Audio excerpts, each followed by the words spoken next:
Go ahead and get into it. First question will come from Steve Hummer.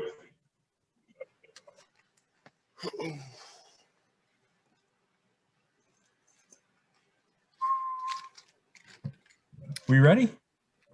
Waiting on you, Steve. You are. Okay, thanks. I just want to ask you what are you all doing against Julius these 3 games that you weren't doing in the 3 games of the regular season? It's a secret. I can't tell you completely, but what I can tell you is we turned up the intensity, the physicality, my mentality. I feel like a couple other guys' mentality has definitely changed. Game plan wise, game plan wise, it is what it is. But definitely the things that we needed to change just from a baseline level have been changed. So I'm going to try to continue that myself personally, and I know the team is as well.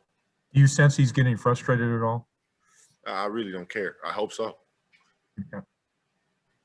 Thanks. Sarah. Hey, John.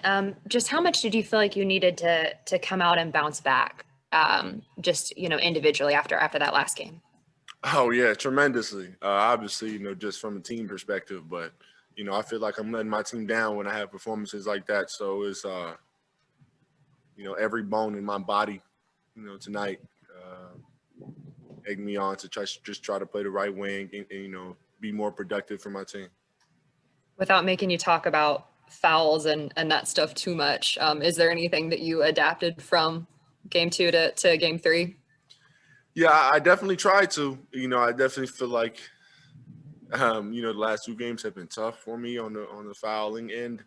I definitely feel like it's, been a mixed bag in how they, let the game be officiated. And I feel like I've taken the bad end on those a couple times. But as I said, it is what it is. I'm just able to, stay out of foul trouble tonight, play a solid game, and just try to repeat that.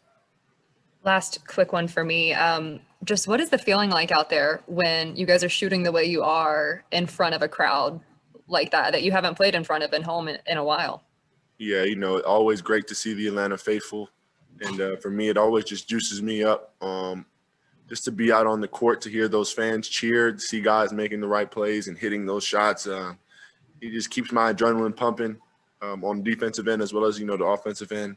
Just energy, just gives you energy. Thank you. Chris Kirshner. How does Trey's passing ability make your life easier out on the floor? I mean, when you have a guy that can find open seams, sees them and can make those passes, as you said, it just makes everything easier. I feel like the defense has to respect you and play you honestly when you have a guy who can make all those plays, as well as having guys who can make shots as well. So Trey's an elite playmaker, as we've all come to know, and I'm sort of used to it at this point, but I don't take it for granted. Why do you think he's having the success he's been having on that side of the floor when the Knicks have thrown pretty much everything out there against him defensively? I mean, firstly, he's ultra talented. You know what I mean? I feel like we all understand that. And I think secondly, as he gets older and his game progresses, he's getting a lot smarter, and he's understanding that everything in the kitchen sink is going to be thrown at him in the playoffs. People have a couple years worth of film and understand his game, so I feel like he understands that and is taking a cerebral approach to the game, and we all love to see that. Jamila Johnson. Hey, John. Congrats on the win. Thank you, Jamel. Appreciate you. We saw a little bit of that big-to-big connection between you and Clint tonight, and we saw we saw a couple of the lobs you threw to him. What's your relationship with him been like, and how's it grown over the season? And what is it like to play with him and be able to lob it to him like that? No, yeah, it's great. Obviously, I feel like you guys can tell me, CC and I have great chemistry. He's just a great dude, a happy person, a positive person to be around, and I love giving that energy back to people who do that. So, I feel like we had a connection from the very first moment, and CC is a veteran, seasoned vet at this point, and understands his spots and understands where he likes to be, and for me, it's all about slowing down and finding my teammates. And I just feel like I have a knack for a big connection. Me being a big and CC, being in similar spots that I'm in, I feel like, again, the connection was natural. And I just try to feed off that tonight. He said, look for him. I looked for him, and he, we connected on it. So I'm happy about it. So put the C's up. Thank you. You got it. Brandon Harper.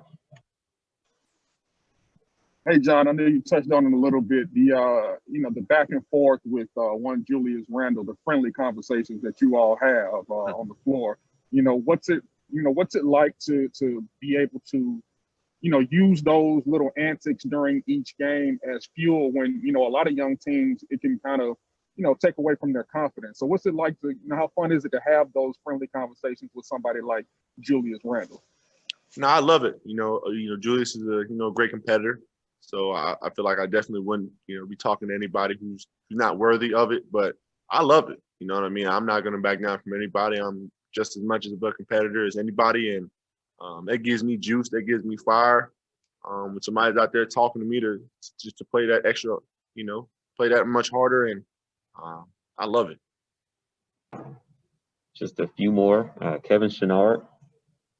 Hey, John, Jamila asked you about the assist to Clint, but I just wanted to go a little bit further and ask you, when you play with a passer like Trey, do you learn more about passing just from sort of seeing what he does? Definitely. Excuse me. It's a little tough to make those passes because I just play a different position. But I definitely understand in analyzing those plays along with him, just without the ball. So yeah. Let's go back to Chris. Can you explain what happened at the end of the game between you, Reggie, and Trey? What was said, and what did you think of the fans' reaction? Yeah, I always love the fans' reaction, but nothing happened. Little chippiness. He was staring down my dude. I walked over. Was trying to ease the whatever tension was going on, and I don't know what he felt I was doing, but he shoved me and he got a tech. So he don't know if he was upset or. But no words were said. Like I said, it was just a chippy instance, and we head to the line and we make our tech free throw. As a competitor and on the team that's winning at the time, I mean, does it give you that gratification that you guys are getting under their skin? Yeah, if that's what you want to say, sure. I definitely feel like that was a frustration moment in that game, and I understand, the crowd, the fouls, where we play. It is what it is, though. You know what I'm saying? On my end, on everybody's end, just as professionals, you got to stay cool and calm and, try to win the game. Final question from Raphael Haynes. Hey, what's going on, John? Raphael Haynes with the three-point conversion. What up? Nothing much, man. Wanted to ask you, what was it like to win the Sekou Smith Award tonight before the game? Can you describe that feeling? And was it any type of motivation after that? Yeah, I mean, it sort of just motivates me to keep my relationship with you all, the media. I was so surprised, when Garen and John told me today that I won it after, practice. They were going to do a little press thing before the game as we did. And, it put a smile on my face because, I do a lot. I take a lot of hard work and time studying and, speaking, trying to speak well. And present myself in a good light to you guys. So I appreciate the love and respect that you guys all voted for me. And I just can be more thankful for another award like that. So thank you to you guys and everybody that voted for myself. So. Thank you, JC. All right, Lonnie.